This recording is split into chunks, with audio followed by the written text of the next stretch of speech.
Φίλες και φίλοι, δεν υπάρχει αμφιβολία πως πολύ πύρη συγγραφέας πια, η αγαπημένη μας Μάρο, κολυμπάει με επάρκεια στο φαρδί ποτάμι του ψυχογραφικού ρεαλιστικού μυθιστορήματος. Αφήνοντας τη γλυπτική κεραμική, όπου διακρίνεται εδώ και 40 χρόνια την εικαστική ματιά της, που χρωμάτιζε ως τώρα γοητευτικά ομολογώ και το αφηγηματικό ταλέντο της, στο 3 μέρες μετά κάνει τις χρειαζόμενες βουτιές σε αυτό το κορυφαίο είδος της νεωτερικότητας. Όλη της η προσοχή στρέφεται στην κατάβαση προς το έρευος της ανθρώπινης ψυχής, όπως είπα αρχίζοντας την ομιλία μου. Και επίσης είπα τότε ότι το κάνει με έλεος και φόβο. Και ενώ μίλησα κιόλας για το φόβο δέος, τελειώνοντας θέλω να σταθώ στο έλεος και να υπογραμμίσω πως η απόφαση για απόσταση από το ζέον συμβάν του φόνου, που η συγγραφέας πήρε επιλέγοντας την 3 μέρες μετά αφήγηση, τη βοήθησε επίσης να δείξει έλεος προς τους ηθικούς και φυσικούς αυτουργούς και να πλησιάσει με τόση ανθρωπιά την ανθρωπινότητα των ηρώων της, με καλοσύνη στο σχεδίασμα και στο πλησίασμα των παθών και των λαθών του ανθρώπου. Του ανθρώπου που είτε με μικρό μυαλό σαν της αγάπης, ή με μεγάλο σαν του Λουκά της Μικράς Νήσου, είτε στο περιθώριο σαν την Αλεξάνδρα της Μπουγάδας, είτε στο κέντρο της κοινωνικής ζωής σαν τον Αλέκο, τον πατέρα της Ερατός, είτε στο Παρίσι της Μπέλ Επόκ, όπου η Μάρο μας ταξιδεύει με το Μενεξέδες και Γαζίες, είτε στην οδό Ερμού, όπου ζει ο Φέδων του πρώτου της μυθιστορήματος για ανθρώπινες φωνές και τρομπέτα, είτε στο ωρεοποιημένο παρελθόν της μνήμης, είτε στην απελπιστική σκληρότητα της Ελλάδας της κρίσης, ο άνθρωπος της Κερασιώτη αναδύεται τραγικός μέσα από το αίμα του φόνου, αλλά και μέσα από το αίμα του τοκετού, και αναδύεται κατά δικός μας.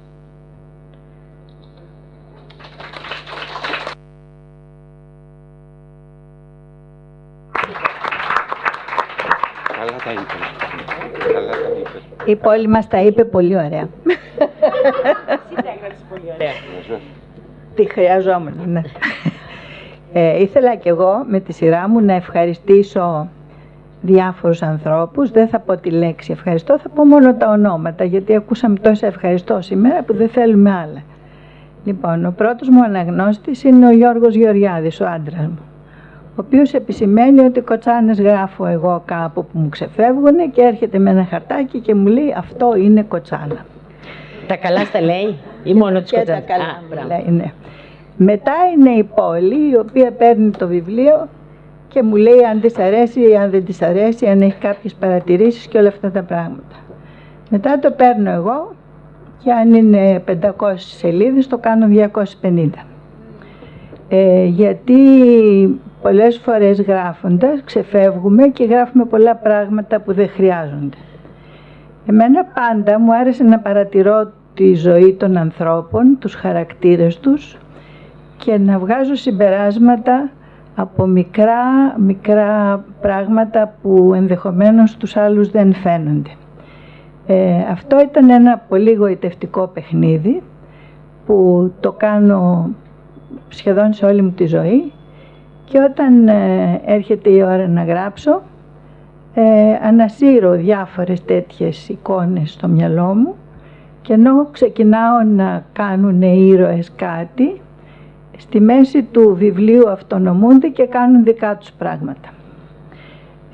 Και αυτό είναι επίσης πολύ ωραίο γιατί έχω τη δυνατότητα να διευθύνω τις ζωές αυτών των ανθρώπων. Αυτό είναι όλο. Θέλω να ευχαριστήσω πάρα πολύ τις εκδόσεις Ψυχογιός που μου δώσανε την ευκαιρία να βγει αυτό το βιβλίο και σας όλους που ήρθατε εδώ απόψε.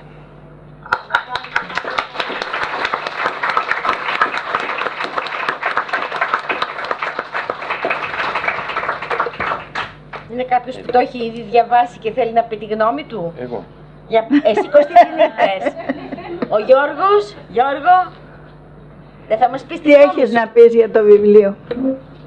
Θες να πεις κάτι? Όχι. Ήθελα να πω ότι φοβόμουν ότι μπορούσε να χαρακτηριστεί σαν αστυνομικό μυθιστόρημα. Αλλά βλέπω ότι πήρε άλλο δρόμο τώρα και είναι ο σωστός ο δρόμος. Γιατί σε ένα αστυνομικό μυθιστόρημα είναι ο συγγραφέας δεν παρουσιάζει από την πρώτη στιγμή τον δολοφόνο ή τον ένοχο, ας πούμε, μιας κακής πράξης. Εσύ, Μάρο, από την πρώτη στιγμή που διάβασα τις πρώτες σελίδες που μου έδωσες, σου είπα τι αστυνομικογράφεις, τι αστυνομικογράφεις. Αυτή ήταν η κοτσάνα που σου είπε. Τον δολοφόνο με την πρώτη στιγμή που με τις πρώτες αράδες που γράφεις, μήπως είναι τα τελευταία φύλλα αυτά που μου δίνεις. Του λες όχι, είναι η αρχή. Και μου έκανε εντύπωση. Λοιπόν, ήταν σωστό αυτό, το ότι εσύ δεν ήθελες να κάνεις ένα αστυνομικό μυθιστόρημα, ήθελες να κάνεις, να δείξεις, ας πούμε, να κάνεις ένα ψυχογράφημα. Και γι' αυτό παρουσίασες και στην αφίσα σου ακόμα, γράφεις ότι ποια κόρη μπορεί να φανταστεί κανείς ότι μπορεί να σχεδιάσει, εγώ θα πρόσθετα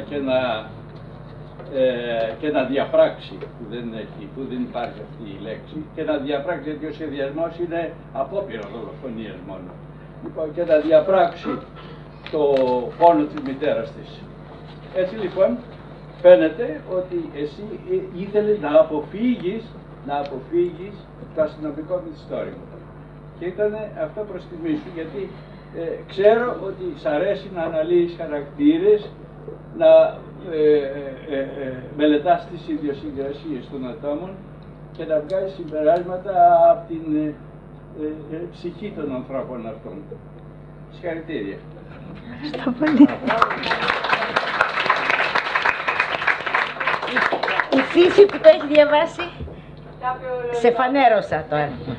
Εγώ θέλω να πω και για το φίλο μου το Μάνο που έχει πάντα μία απορία, την οποία την έχει και ο Γιώργος, γιατί γράφω ένα κεφάλαιο που είναι στη μέση του βιβλίου και του το δίνω και του λέω για πες μου πώς σου φαίνεται, και μου λέει τι είναι πάλι αυτό. Λοιπόν, όταν είχα γράψει τους Μενεξέδες και Γαζίες, είχα καταλήξει ποιοι άνθρωποι θα πεθάνουν, και το πρώτο πράγμα που έκανα στο βιβλίο ήταν να γράψω όλους τους θανάτους. Γι' αυτό τον μαζεμένους. Και μετά να τους μοιράζω όπου χρειαζόταν. Όταν πρωτογνώρισα τη Μάρο, όταν την πρωτογνώρισα ως συγγραφέα δηλαδή, γιατί τη Μάρο τη γνωρίζω εδώ και 40 χρόνια, γύρω στα 30 πριν άρχισε να φέρνει δείγματα μυθιστορήματος. Λοιπόν, τι έκανε τότε και δεν ξέρω αν το κάνει ακόμα. Έγραφε τα κεφάλαια, χώρια τα κεφάλαια, σου δίνει να διαβάσει το ένα, το άλλο, δεν ήξερε σε ποια σειρά, και μετά λέει τα βάζε στο χαλί και αποφάσιζε ποια θα είναι η σειρά των κεφαλαίων. Ακόμα το κάνει. Αυτό δεν μοιάζει καθόλου το βιβλίο με τέτοιο πράγμα, Μάρο. Ναι, γιατί γράφω τα ενδιάμεσα ύστερα. Αυτό μπορεί. Αυτά ήταν όλα. Δηλαδή το χαλί μου βιόλα, Το χαλί μου βιόλα, ναι. Και σας ευχαριστώ και πάλι που ήρθατε.